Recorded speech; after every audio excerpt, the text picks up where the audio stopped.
This is Gotham TV Podcast, Episode 53, Gotham Season 2, Episode 2, Knock Knock. Who's there?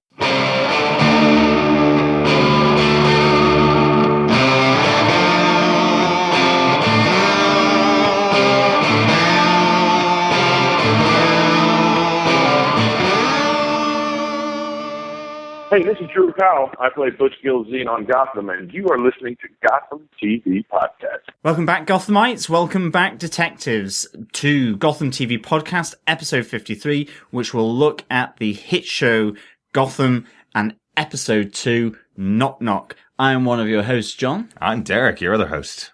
And it was Knock Knock, Let Me In. It was very much Three Piggies and the Big Bad Wolf. Mm-hmm. And the GCPD was blown in. Absolutely. And unfortunately, wow, what a loss to the show. The GCPD, literally, the seat is still warm from two commissioners having been removed. One by manipulation, and now R.I.P. Commissioner Essen. Oh, gosh. Yeah. Killed violently, shockingly, by Jerome Valeska. Is he not? The Joker is still the question. Yeah, absolutely. Very jokery in this. Yeah. Very. From green hair through to camera work during interrogation of a police officer and the commissioner. Very jokery. Yeah, very absolutely. Hints to Nolan, I reckon. Interesting. Yeah. Big episode. Yeah. This kind of pulled the rug out from under me a bit, to be honest. Sadly, I think the actual big twist was spoiled for me, just before the episode. So I was waiting for the end of that episode and what happened at the end, but there was enough here to talk about. There's definitely lots and lots going on.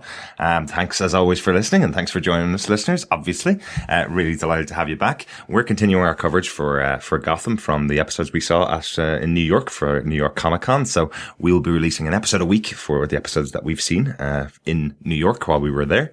Hopefully you enjoyed our coverage of New York Comic Con and John's interviews with the cast of Gotham, which was our last episode. Released last week. If you haven't heard that yet, go back and have a listen. There's some great interviews there with Corey Michael Smith, with Robin Lord Taylor, with Aaron Richards and Michael Chiklis, with John Stevens, Ben McKenzie, and with James Frayne. Yeah. And Tabitha. Oh yes, Jessica Lucas, of course. Of course. Yeah. So hopefully you've had a chance to listen to those. If you haven't, make sure you go back and listen to those. And of course, you can check out all our podcasts on gothamtvpodcast.com/iTunes or any other good podcast catchers such as Player FM, Stitcher, Podcast Addict, or Beyond Pod. Again, just search Gotham TV Podcast and subscribe so that our dulcet, lovely tones come whistling through into the ears all about Gotham and the DC Universe.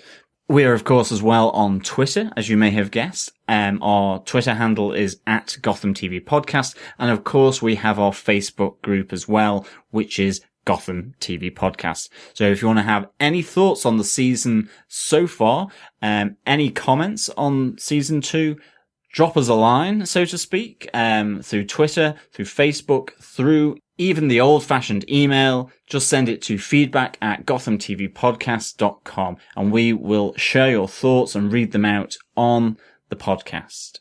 But I think with that, we can go straight into this week's episode of Gotham, Knock Knock. Yeah, absolutely. So this is Season 2, Episode 2 of Gotham, Knock Knock. This was written by Ken Woodruff, who's written 3 episodes of Gotham so far. He wrote Arkham, wrote Harvey Dent, and wrote the excellent Birds of Prey from Season 1. So this is his first Season 2 episode.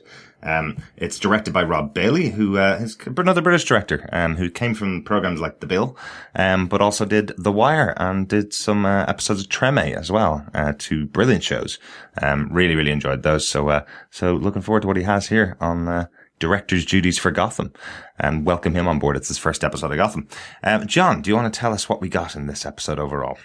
Absolutely. Gordon investigates the inmate's escape from Arkham Asylum as Theo Galavan plots his revengeful move against Gotham, as he not only kidnaps the mayor, but places the ever more unhinged Jerome in charge of the other Arkham escapees, who now go by the name the Maniacs. Meanwhile, at Wayne Manor, Bruce's quest to unlock the secrets of his father's office leads to fractures between Bruce and his faithful butler, Alfred, as he smashes Thomas Wayne's computer in an attempt to protect Bruce from the untold story and information. These personal developments leaves Bruce to request assistance from an old family friend, Lucius Fox, in an attempt to fix the computer and recover the missing information. However, at the same time, the maniacs begin a murder spree across the city of Gotham as part of an elaborate scheme of Gallivants that leads them ultimately to the door of the GCPD, where the precinct is attacked in a sadistic, bloody massacre. Whilst there are some who escape wounded in the attack, many other good officers, detectives and colleagues and the Commissioner are killed. R.I.P. Commissioner Essen. Absolutely, yeah. As I said in our earlier intro, this was a bit of a rug pull. Was not expecting that death. If this is your first time listening to our episodes, we do cover the episodes of Gotham in a 5-point fashion, which is our 5 case points for the episode. Some good, some bad, but generally get around to talking about all of the episode overall. John, do you want to give us your first point? Yeah, it has to be the attack on the GCPD. It's a bit back to front and skew-whiff. But this was the big moment of the episode. It was a full-on showdown between the new boy in town, Gallivant, and his band, these brought together, the Maniacs, against essentially the GCPD, the thing that makes everyone feel safe in Gotham, and the new commissioner, Commissioner Essen, who is taken and is killed, tortured. She gives a good fight back. You know, she headbutts him. She kind of lets him know that if he goes, the world will keep turning. But she ultimately is killed in this massive attack, you know, and you've got Leslie Tompkins, you have Nigma, you have, Christina Kringle, you have all these big characters that are present at the time of the attack. So, as it's going on, you're going, well, who is going to get taken out here? Yeah. Who are going to be the casualties? Because you see the gang, you see the maniacs going around after the initial attack, essentially executing people on the floor who are sort of crawling around, writhing in agony. Yeah. So, like, this is to strike at the heart of the institution that makes everyone feel safe. And it's really powerful stuff. It's really good stuff. It's action-packed. I love the way Jim is drawn away from the precinct by Barbara with the phone call and then showing up in the doorway of the GCPD, looking very Harley Quinn, I have to say. Yeah. And, well, it's just the fact she's got the red gloves. She's kind of got that black and white coat, which kind of looks slightly checkered because the collars are turned over and they're black. The coat's kind of a white cream. Right, yeah. So I saw definitely hints of Harley Quinn there.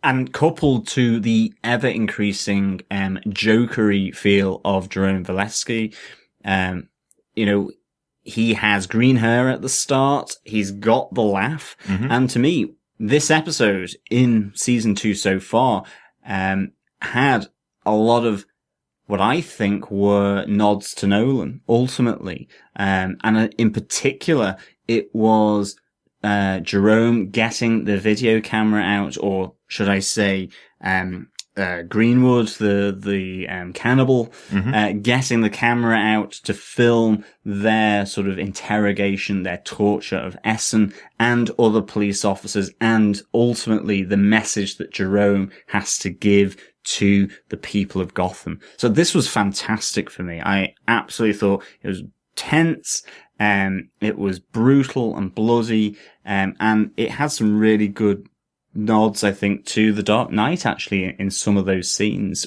especially the videoing sequence that Jerome does. Yeah, I can definitely see that. As you say, that's one of the best scenes, I think, so far, in Gotham. This attack on the GCPD, wasn't really expecting it to go down like this. Definitely wasn't expecting the attack to be as brutal as it was. Again, the scene of the maniacs walking around popping the cops in the head who they didn't take Absolutely. out immediately.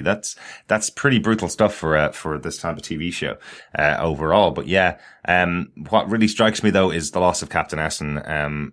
I know obviously you lose a major character in a show and it's supposed to be impactful. I totally understand that, but for me, slightly outside of the show in my head, I kind of feel the loss of potential for the character is kind of what struck me. Sarah Essen's been a bit of a background character for a lot of the first season. I really, really enjoyed the performance of Sabrina Guevara in the show. And really with this, we've pretty much lost everybody from the original lineup of the show that made us think when we were starting to cover the show that it was going to be something like the Gotham Central comic books. We've essentially lost 3 or 4 major characters that would have formed a portion of that cast the way we thought the show was going to play out. So they're kind of making a big line in the sand here and saying the show is hugely different to what it was originally laid out to be. I think it's a bit of a loss for the show to lose Sabrina, especially one episode after becoming commissioner. You do have to have that barrier for Jim to become commissioner. You have to have somebody in that role so that he isn't commissioner, because we know he eventually gets there. I presume he's not going to be becoming commissioner next episode or something like that. So I think it could have been useful to keep Sabrina Guevara's character around Sarah Essen as the commissioner for maybe 3 or 4 episodes, show her doing something in the city and not just killed off in one episode. Yeah, I mean, I think I echo everything that you've said there. And partly I don't have an issue actually that she's died and been killed in that fashion. I think it's right that those kind of takeouts of big characters are done in that kind of fashion, actually. It's the timing. I really wish we had seen maybe 6 or 7, or maybe even half a season where Essen is in charge. She puts her stamp on it. You know, she's a great character from the comics. Like you, I love Sabrina Guevara's portrayal of Captain Essen. I thought she really bonded nicely with Jim Gordon on screen. I think obviously she had a good rapport, it would have seemed, or that's what I'm taking from that, with Ben McKenzie. I mean, it was, for me, just too soon after she had replaced Commissioner Loeb. I'd have loved to have seen her doing her thing much more for a couple more episodes at least, but I'm even would go so far as to say, you know, maybe another 6 or 7 episodes, maybe up to mid-season or something, and we would have this big attack or something. Or maybe not an attack like this, maybe it's an attack out of the GCPD. But the way she went, I loved. It was just the timing, I think, for me. So I agree with you on that. There's another timing issue I have, I think, with this episode as well, which I'll come to later, because it's one of my points. It's a good point. I loved what the show did. I love what the writers did. I loved how it was done in the show. It was just a timing thing. And that's the only kind of slight, maybe downer for this episode for me, was not how it was shot, not how it was portrayed, and not even how it was written. Just that absolutely it moved things on way too quickly, given that they know they've got 22 episodes. But maybe they've got an awful lot more to say, and so fair enough. But for me, yeah, I also sense a kind of a loss of now Captain Essen. We've obviously, the MCU has vaporized into absolute thin air. We do not know, for example, there's Cortez there. Did he survive the attack on the GCPD? We don't know. Yeah, Jim's new partner, essentially, as we said last week. He gets a couple of lines in this episode and then disappears. We don't know whether he's gone or not. We don't know whether our friend Tom Calderon, who we met at New York Comic Con, Officer Joe with the mustache in the background, we don't know whether he's survived this attack. Although I did think I saw him standing up behind, as a background character, he stands out quite well, but I thought I saw him standing up behind 2 of the major characters towards the end of the episode. I thought so too, definitely. But the one point I will make about the death of Sabrina Guevara, I hope they come back to it in later episodes. I hope this isn't just a meaningless, I don't know, a way of boosting ratings for the show or something by killing off a major character. That sometimes happens in TV shows in the US particularly. But there was a very specific point where James Frain's character, Galavan, takes Barbara Keane aside and asks him to tell her everything about Jim Gordon. So potentially this is a call out to the fact that Barbara told him the one thing you do with Jim is take away his allies. And his biggest ally in the GCPD was obviously Sarah Essen. So, I would have hoped maybe that scene would have been shown on screen, it's because Barbara told him that's what you do. You take out his allies, take out the ground from underneath Jim. But that I kind of read that into the scene. Yeah, but that would be great to be acknowledged later on in the season even. I mean, just because someone has passed away doesn't mean that they're gone from the show in terms of their presence. Absolutely. And the echo of what they've done in the previous episodes. And hopefully they can do something like that with Commissioner Essen's character, that, she was such an influence, that her death is such a shock that it persists through the season. Like, I thought they did that really, really well in Hannibal that we did on TV Podcast Industries. Looking at that, characters came back from season 1, season 2, even if they'd been killed off, whether it was in flashback, whether it was in just a narrative that was being talked about by two different people, their presence kept coming back. And it was a really nice way of keeping these really central characters involved in the show, but ultimately that they had left the show to an extent in some cases, or that they did actually come back. Yeah. Just because they've not been on screen for a season or a number of episodes doesn't mean that they can't come back. And so, I hope something like that potentially happens, primarily that her memory lives on, basically, because she was a great, great addition to the GCPD. I really liked her. I know you did. The fans did. And it is an RIP Commissioner Essen, 10 Hut kind of thing. And salute to Sabrina Guevara for a great portrayal of Captain Essen and then Commissioner Essen. Absolutely. Really, really good. Captain Essen, you will be missed. You certainly will. But I'm going to jump around my point slightly based on what you just said, because it leads in quite well to one of my points. The callbacks that are done in this episode to season 1, I think they're great. It's nice to see them developing some little elements from characters that played a part in season 1.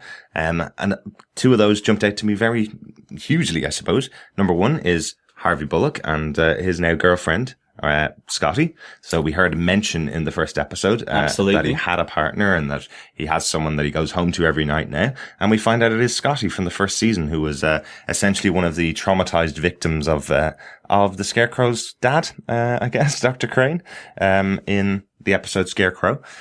So that's a really nice callback. I like the fact that they are using actors from season 1 and characters from season 1 just to have a little bit of extra, I suppose, padding out the characters like Harvey Bullock, where you want to see their home life.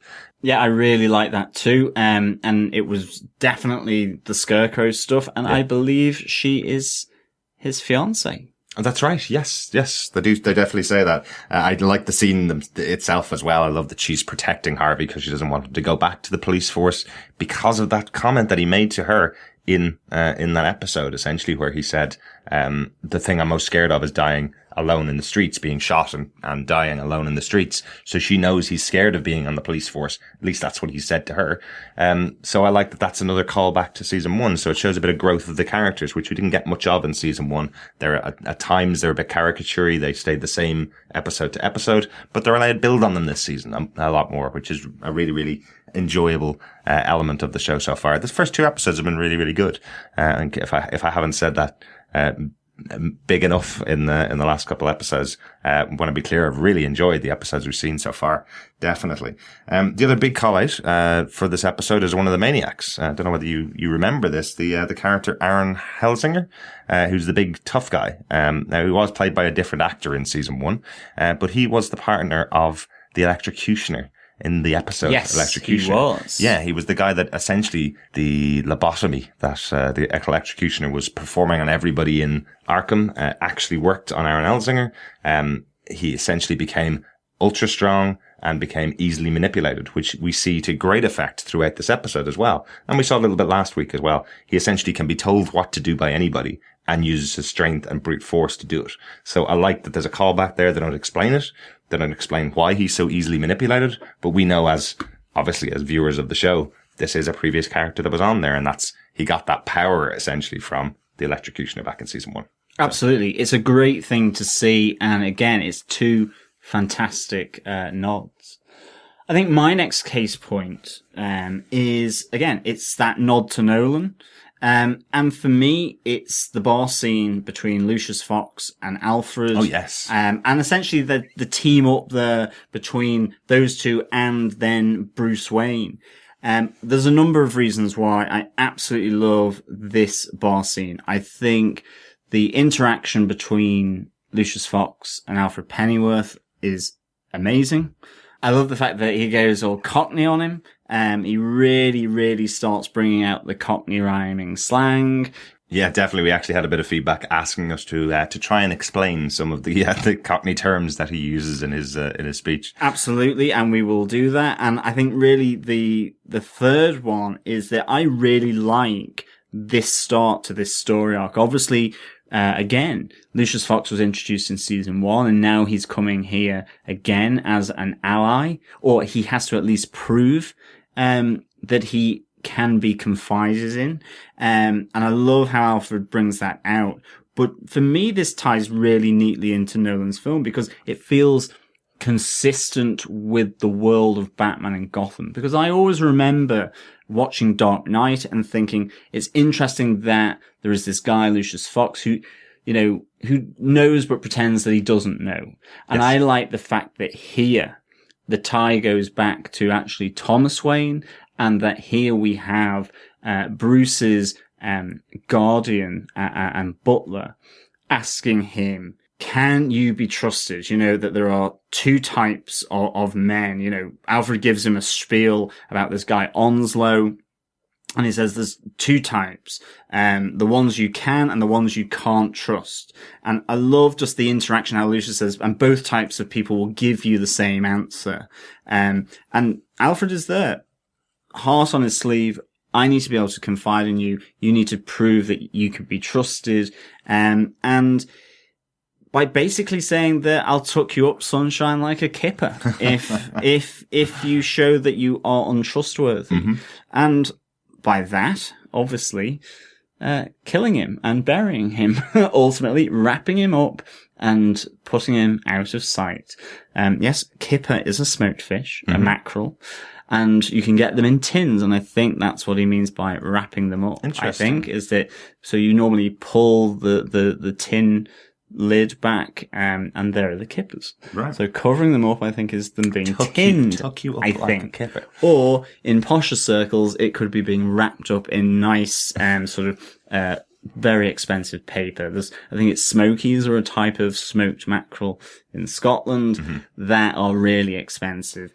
So yeah, really good. But I love all this Cockneyism. Geezer, Larry, Scallywag, you, my old sausage, all great terms, of which I probably can't understand all of them myself. A leery little scallywag, or a leery little scallywag, is definitely my favourite of the terms. Tuck you up, sunshine, like a kipper, is a great phrase. I take that as just very simply, for me, it is just simply, obviously, as you say, kipper is a fish, and is essentially gutting you like a fish. Yeah, so I'll kill you. It's the threat is, I will gut you like a fish. I'll kill you. Very much so, yeah. But the point, I love how, exactly as you put it, John, I love the element of Alfred. I don't know whether it's, whether the phrase wearing his heart on his sleeve. I think he's definitely wearing his violence on his sleeve. He's wearing the anger and aggression of the fact that he now has to trust this guy who essentially pushed himself into a situation with Bruce, told Bruce that, there is something interesting and different about his father, Thomas, and now he doesn't have the choice as to whether this guy is trustworthy or not. He's going to make sure he is trustworthy, or else he's going to kill him. That's basically it. Yeah, he is being intimidating to the extreme in a very nice way. It's over G&Ts and a drink. It's in a very nice bar by the looks of it. Oh, yeah. He even offers to get him another drink after that. Yet under this is a threat which he will make good on, and I thought that just was a superbly delicious scene that we got. The two worlds, Cockney geezer, Londoner, butler, and quite a high-powered executive in the Gotham Corporation, real techno-savvy, two very different worlds, And I just absolutely loved it. And I love the fact he doesn't want to trust him, but has to. And I like the fact that he puts that back onto Lucius to say, you're part of this issue when you called Thomas Wayne a stoic. You put the idea into Bruce's head. But for me, stand out scene as well, in this episode.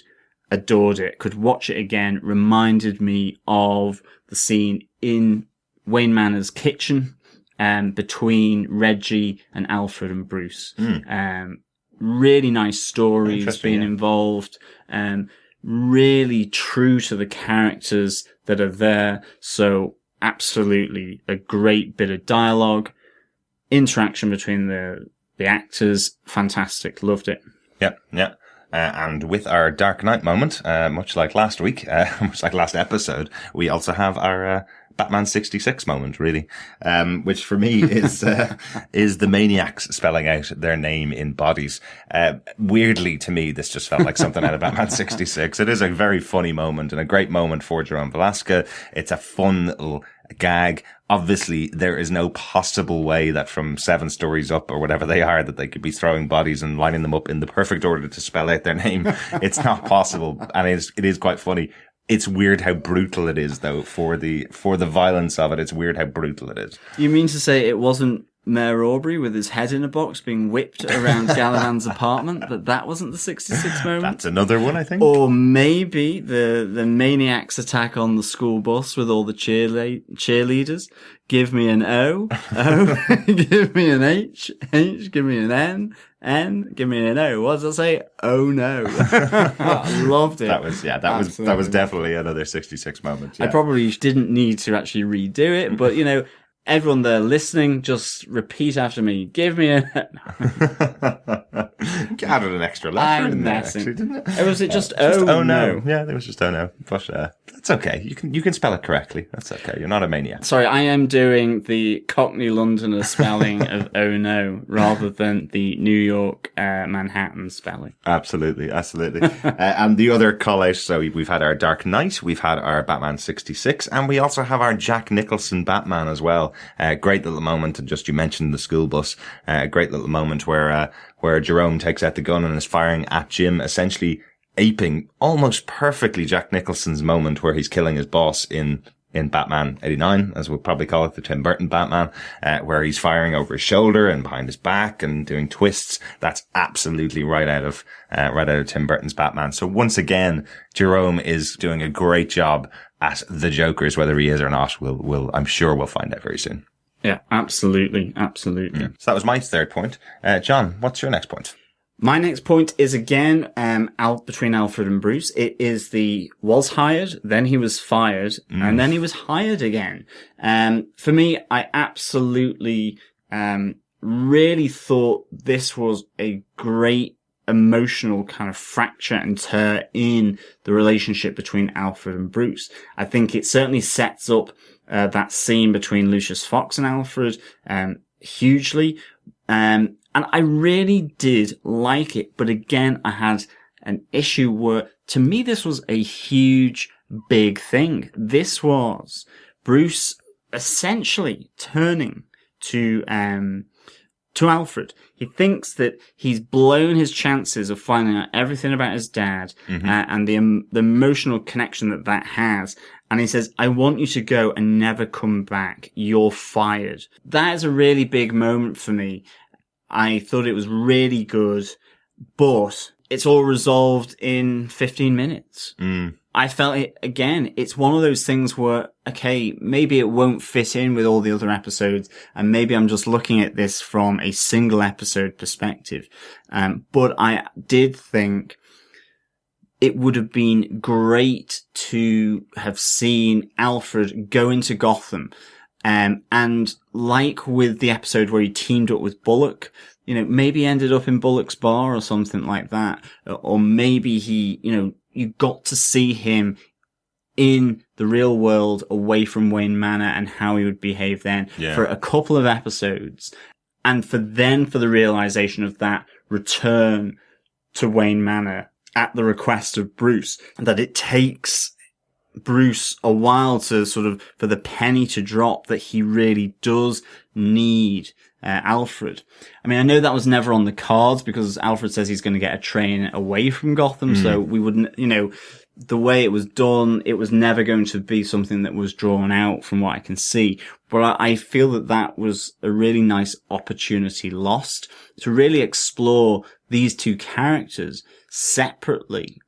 And then see that bond get ever closer with something that happened. Whereas it was a timing thing, and that was all. I liked actually what happened. It was just, again, I would have loved to have seen a bit more of them apart to see how they behaved, responded. But nonetheless, I think that the make-up speech, so to speak, at the railway station, make me ready, teach me to survive, train me, I'll go back to school. So I'm now going, that I really am looking forward to see as well. And maybe we will see some more of Tommy Elliott, possibly. That'd be great, yeah. Maybe it's with one of the new characters that's coming in, like Silver St. Cloud. So I'm really excited to see what happens now, with Alfred training Bruce properly, and Bruce actually being entered back into the real world a bit more often. So I loved again what happened and how it was done. I just wish maybe there'd been a bit of a drawn out aspect to this, i.e. the bit where we maybe just see Alfred on his own and how his character is, and Bruce how his character is. Yeah. The only other one thing I would say is whether you can fire your legal guardian. I have that note as well. Can you fire a legal guardian? Without a lawyer, but nonetheless, I can suspend that belief. Yeah, I see what you mean. I definitely understand the fact that the writers have used this in the first 2 episodes of season 2 means they probably won't use it again for quite a while. I'd presume he's not going to fire his butler again in 3 episodes time, and they won't be able to use this bit essentially, which means that these two characters are now linked for a while. It would have been great to see, for example, maybe Bruce reaches out to Selina if he's left alone on his own for too long. As you say, maybe Alfred reaches out to other members of the Gotham Society that he's met before rather than just going for a train. Again, it feels these two characters do feel like they're being kind of segmented away from the city. So it was nice to see at the end of the episode that they go down to the GCPD. There is a bit of a look on Alfred's face when Bruce gives Jim a hug. So again, Alfred looks like he doesn't like the idea that there's a bit of an influence from an external source again, with Bruce. I thought that was a good little well played scene from Alfred, definitely. But my next point is actually part of that, scene, really. It's kind of about the writers and how they're doing, the Batcave. This season. We were kind of told before season 2 that we would get an explanation for Thomas Wayne's cave, what it is that's under Wayne Manor. It really does feel like the writers are stretching out this explanation quite significantly, and it is slowing down the show for me a little bit. So, as I mentioned in the first episode review, it began, they found the doorway down to the cave. They get down to the cave, and then Bruce needs code to get in, so it got to the end of the first episode. He eventually gets in and gets a letter, but there's a computer there that he has to break into, so he needs codes for that. This episode, it starts off where he's about to get onto the computer and find out the secrets that his dad holds, but then Alfred smashes the computer, and then by the end of this episode, we're told by Lucius that, yes, he can fix the computer, but it's going to take a long time, and he'll still have to understand what was in there from Thomas Wayne. He doesn't have all the secrets either, so it feels like, you would expect that Bruce would have started to learn some of the secrets by now. And I'm hoping we will get a bit more of that over the course of the early part of the season. I don't want this to be the central mystery for an entire season, only to find out that we get one secret at the end of the season. I really want to see Bruce exploring Thomas Wayne's secrets. That shouldn't in any way hinder his development towards Batman. He shouldn't have a toolbox by the end of the season of everything he needs to be Batman, so I don't see why they can't release some of these little secrets to allow Bruce going on a bit of a journey into the darkness of Gotham. I think that's not a problem with him exploring that, so hopefully we'll see that throughout the season. But a really good point from you, John, about hopefully him going back to school, and hopefully we'll get to see that storyline with Thomas Elliott that was missed in last season when we had the one moment of Thomas Elliott getting a punch in the face from Bruce. Hopefully we'll get a bit more of that this season. There might be a bit more of that if Bruce returns to school. Yeah, I mean, it could be really good to have Tommy Elliot there. You know, obviously he was punched in the face last time, that maybe he's learned a bit of humility, at least towards Bruce, but maybe as well from the comics, from Jeff Loeb's, Hush. Like, there's great flashback scenes there to Bruce, as a child, with Tommy Elliot, and how they have this connection because, both their parents have died, and maybe that in his return to school, he has and sees, Tommy Elliot, who has maybe at this stage lost his parents, and they bond, they have some kind of connection. And obviously what we do know is that they have very different routes in dealing with that, apparent, death of their parents. So that could be a really interesting story arc. It could be really faithful to, the comics, and a really good comic arc as well, and a great background to ultimately, another rogue in Batman's gallery. That's a free one there for you Gotham writers. Well done, John. With that, what's your next point, John? My next case point is the Maniacs, as a group. We got some feedback saying that they could be the Royal Flush Gang, which it was a great concept. I really love that idea, but they're being called the Maniacs. I loved, how in a very short space of time, actually, in contrast to two of my other points, that these felt like they've been together for a while. I love the tension between Jerome and Cannibal Greenwood, and the Russian roulette. I thought that was a really good little scene where good comedy is about timing, courage is great under pressure, and who's the boss? I am, after he does 3 blanks into his skull. Like, really good performance there from Cameron Monaghan. I really liked that. I loved Barbara's swagger, the fact that she's kind of settled into being this crazy lady who is sure in herself. I mean, she seems to be having a great time with Tabitha, which she does. Which I think in, just a little note on that is when Tabitha kills one of the Maniacs at the school bus run, you do see a leather tail coming from, I think, her jacket. So obviously a nod to her being also the tigress. And whether, as we, heard in our interviews about this idea that she may be an influence on the young Selena Kyle, and how she progresses as another feline character within the world of Gotham. Yeah, with the leather, the tail, the whip. Yeah, exactly. See it. But as well, then I love that it helped to sort of clarify Galavan's motives as well a bit more, as to why he's doing this. But as well, I loved when Commissioner Essen hands the case of the Maniacs over to Jim. He runs through all of them on a slideshow. You know, there's Jerome, who was in for matricide. There was Arnold Tompkins, who was a poisoner. There was Aaron Hausinger, who killed his family, and obviously then Robin Greenwood, who killed and ate a dozen women, you know, as though they're oysters, the way it was said. And then he comes to his fiancée, his ex-fiancée, Barbara Keane, and Barbara killed her parents. You just saw with everyone else, and like, oh yes, and you were engaged to her as well. You know, what part did you play in her unhinging? It was just, I loved the look and expression on Ben McKenzie's face, you know, as he clicks to the next slide, and it's his ex-fiancée, and just all the other officers of the GCPD as he's running through this roll call of nutcases, and here he comes. You know, really, really good. Absolutely. Loved it. Absolutely loved it. So I loved the Maniacs. I loved how nutty they were. It was an apt name, I think. Definitely. I think that's actually my final point. I have just a couple of points actually just about Jerome and Barbara.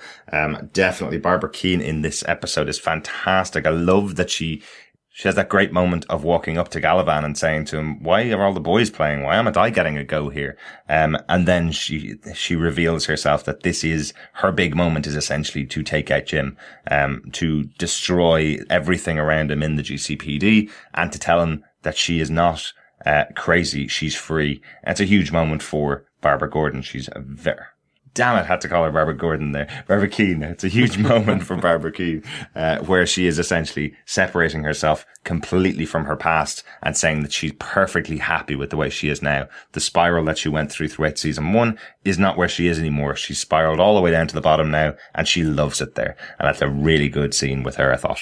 Really, really good. The piece with Jerome, the chainsaw, versus the samurai sword. I think it's hilarious and really well played. Again, he's a fantastic character, and I'm really, really enjoying Cameron Monaghan's portrayal of the character of Jerome. Again, Joker or not, I don't care. I love the character. I think I've been saying that since the first time we saw him. Really, really good. And yeah, the Russian roulette, that's a creepy, creepy scene. It's not a funny scene, after the first little joke between the two of them. I'm really nervous about that scene where someone's got, 6 chambers in a gun, and only one of them's got a bullet in it. That trigger was pulled 4 times. I was waiting for him to turn the gun on Dustin Ybarra's Robert Greenwood, who's antagonizing him. I was waiting for him to turn that 5th shot on him to take him out, essentially.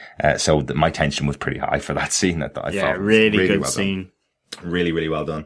That overall is my points for the episode. John, what's your next point? Or do you have a final point? I do. It's a very short point, and it is the return of Bullock. Bullock is back.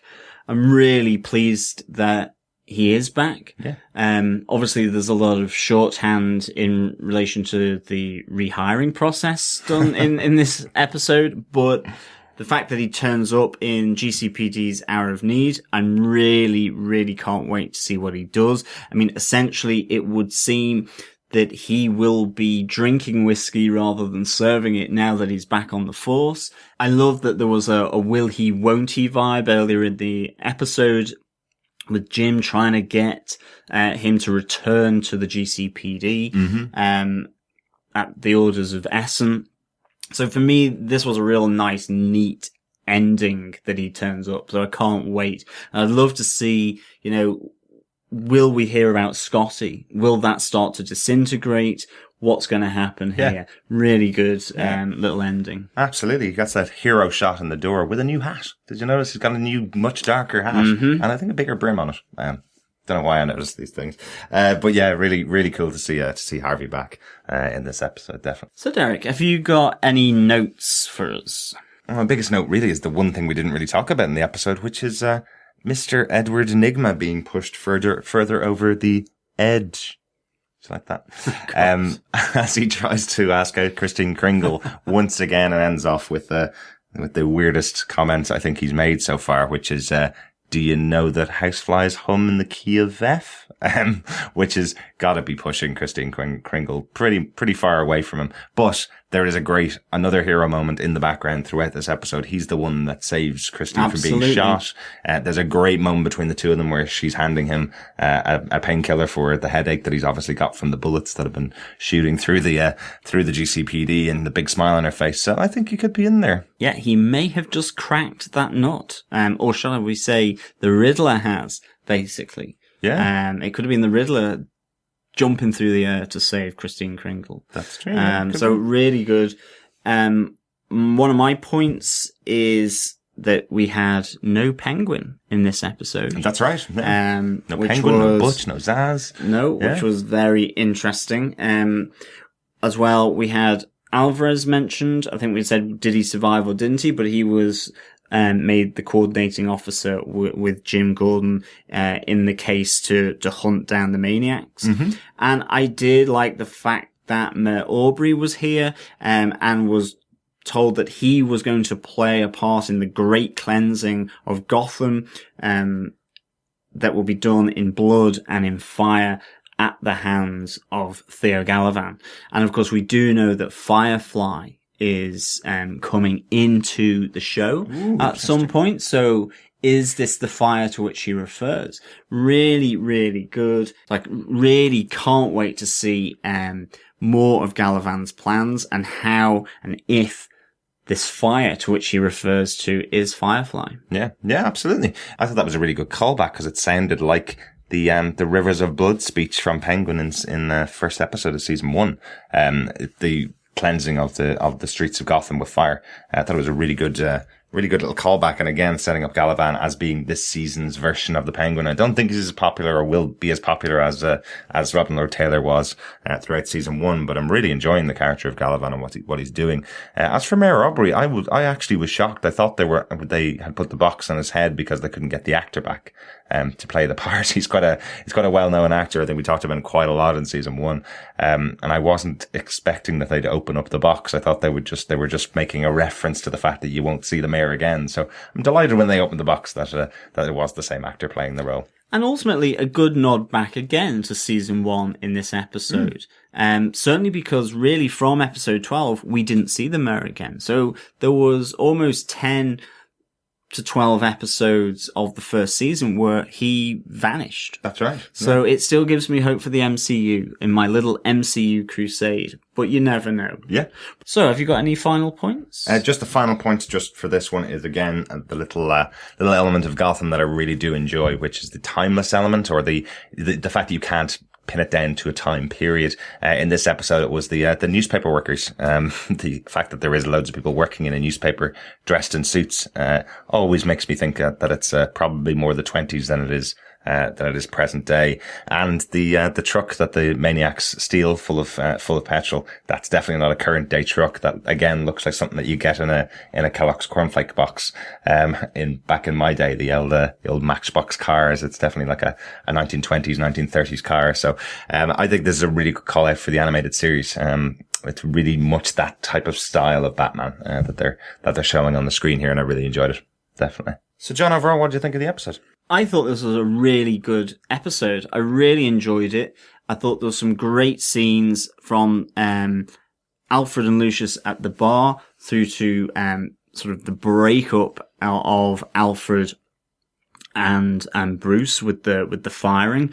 There were a few timing issues for me in this, but I can't let that take away from a really well directed episode, really well acted, some great scenes, some great dialogue. You know, the big knockout punch with the loss of Commissioner Essen.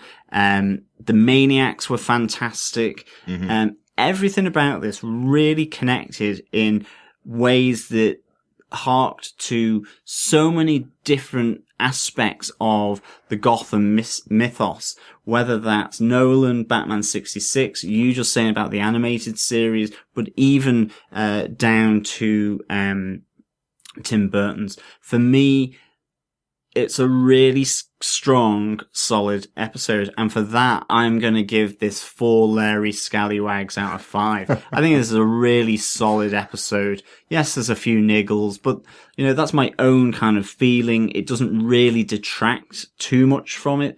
But this is superb. And in particular for me, the bar scene between Lucius, and Alfred, and the passing of a great commissioner and actor in Commissioner Essen, Captain Essen, and Sabrina Guevara. Thank you for playing Captain Essen and this wonderful character. Yeah, totally agree with all your points there. It's a great episode. Really enjoying season 2 so far. Definitely, there's a couple of little things that I have a particular problem with. I think, as I mentioned, the taking out of Captain Essen for me is definitely too early and a big wasted opportunity for a character that should have had a much bigger part to play in season 1. And the fact that we've lost her now in season 2 is a bit of a shame. It's not, I watch Walking Dead, for example. We lose characters on that show all the time that I love. It's not because I love the character. It's that I felt that she was underutilized and had the opportunity to be utilized more. It's probably my slight drawback in this episode. So I'd probably more go for a 3.5, tucked up kippers. Out of 5 for if I was scoring these episodes. Yeah. You geezer. But I think with that we have a bit of feedback for this episode and for the episode that went last week, episode 1, Damned If You Do. Fascinating. Point well made, I think. Yeah, so our feedback this week comes from Daniel Butcher from the Welcome to Level 7 podcast. I think he's been podcasting all the way through the summer. Great to have you back, Daniel. Absolutely. So he sent some feedback on Season 2, Episode 1 and Season 2, Episode 2 while we were over in New York. His first piece of feedback starts out with, don't read if you have not seen the episode. Don't worry, guys, just to make sure you know, we have seen a number of the first episodes, so we're not going to be spoiled by your email. We won't even open them if we haven't seen the episode, so don't worry about it. He says, wow, that really does seem to be a call to action or inaction in the letter from Thomas Wayne's father to Bruce. Totally agree. It's very much, you can follow your destiny or do nothing at all, is basically the intention of Thomas's letter. Look for happiness or don't, essentially. Really good point. Daniel says, is it me or are they making Barbara into Harley? Down to the dress. John, you made that point about this episode. Yeah, absolutely. I think there's a definite sense that she's looking, black, white, and red, the colour of cards. I definitely think there's a Harley Quinn vibe going on, but in the same way that there's a Joker vibe going on with Jerome, whether it's them or ultimately whether it's a surrogate of these well-known characters, so that we're getting to see sort of earlier, maybe proto versions of these characters. I mean, the only thing I think that has to be, sort of borne in mind by the writers in doing that, it's great to have that manicness of the Joker and of Harley being done, by Barbara and by, Jerome. But I think I've read this somewhere and, I'm certainly not going to take it as my own, but it's the idea that, when Joker and Harley do come on the scene, it's almost like you say, well, it's like a copycat. You don't want to undermine their characters too much by all these people doing Harley-esque or Joker-esque things. Absolutely. And them not ending up being the actual characters. Because down the line then you really say, or there's the danger of going, well, this isn't really that unique because, well, Jerome did it like 10 years before you came on the scene, yeah. and the Red Hood gang were doing it before you. And I think that's one of the things I liked about the Red Hood gang was that it was anonymous and actually that's where he came from because he actually took it beyond what the Red Hood was, where he actually takes it off and then he doesn't give two hoots about being seen or not seen. And that's one of the things with, and the difference between Batman and the Joker. The Joker likes to parade around, be seen, for him to at least give people the impression that they know what he's doing and then to pull the rug from under their feet. Yeah. Batman, it is about being in the shadow. So I agree. They're definitely making them in Harley-esque, Joker-esque, and so on. But there's a huge change in storyline if Barbara ends up being Harley. She's not a medical doctor. Absolutely. She's not Arkham. So I don't think she is, and I don't think Jerome is the Joker. But I love what they're doing with the characters, and I love that it's got flavors of those great characters. I think they've just got to be careful and a bit mindful. Yeah, definitely. And one point I would definitely make is they were supposed to be using Harley Quinn in Arrow. Season 1, we saw the back of her head. We heard a laugh. She looked exactly like Harley from the back. And then they were told by Warner Brothers, no, we're going to be using that character for Suicide Squad. So they're not able to use the character of Harley Quinn on TV because of the movie deals, essentially. So we definitely won't be seeing Harley Quinn. I think you're right, John. I think it's much more Harley-esque. It's an idea of a character, a strong female character who's playful and has maybe got a relationship with Jerome or the Joker, essentially, is what they're going to do. But it probably won't be Harley Quinn. Yeah. So Daniel goes on to say, man, no more Peter Scolari. That seems wrong. So that's the former commissioner. Commissioner Loeb. Commissioner Loeb of the city, where last season he lost his job. Possibly after this episode, we may be seeing Commissioner Loeb come back to take his position. That, yeah. He may be coming out of retirement pretty soon, unfortunately. But definitely, he was a great, creepy Commissioner Loeb.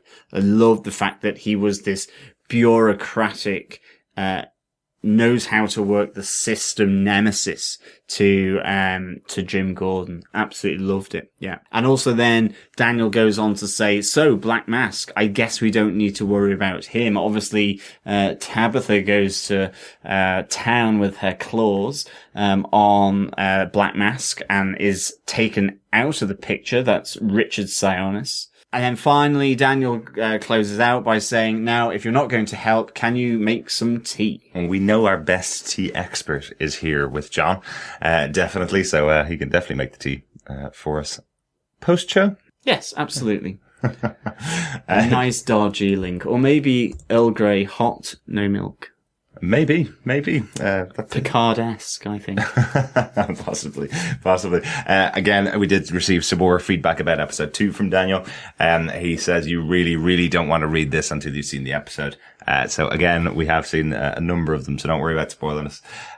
Honestly, while most of the episode had nice things, like the Bruce Fox-Alfred partnership starting, I found a lot of this episode a bit slow.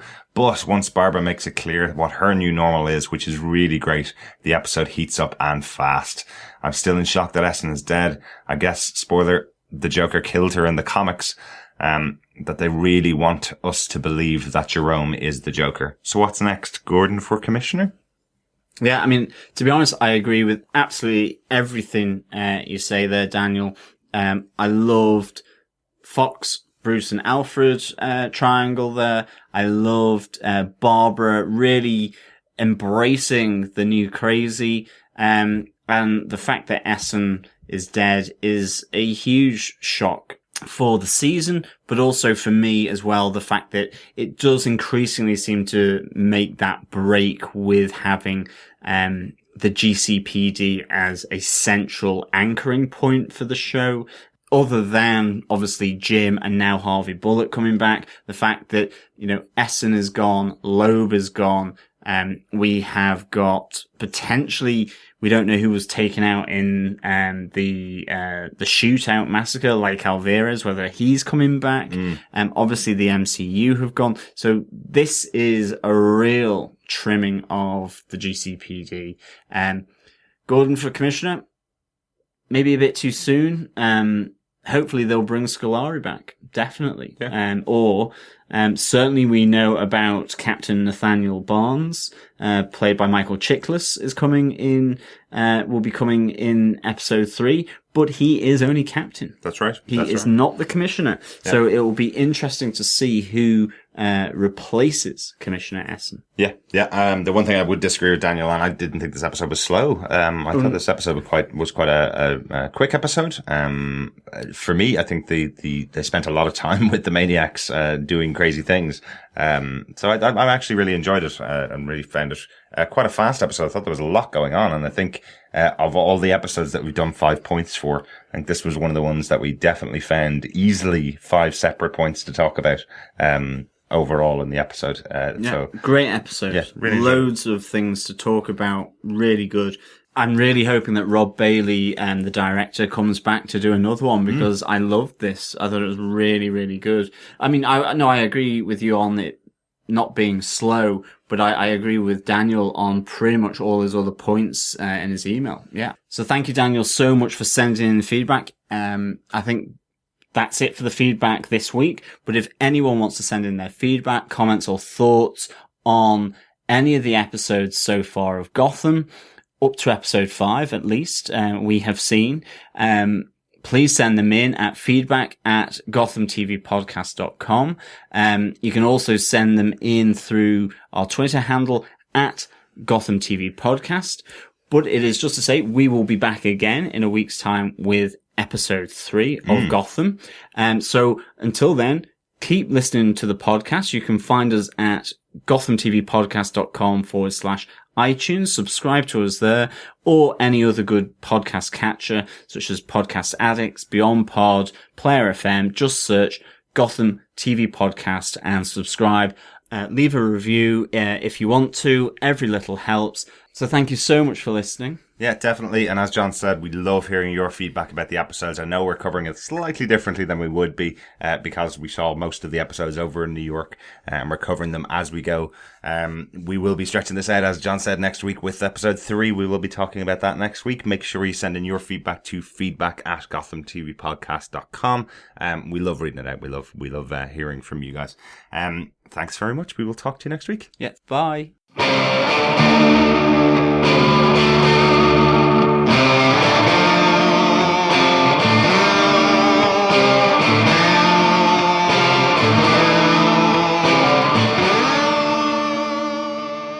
Thanks for being a Butch supporter. Butch loves you, baby. And John, did you know that Housefly's home in the key of F? You geezer.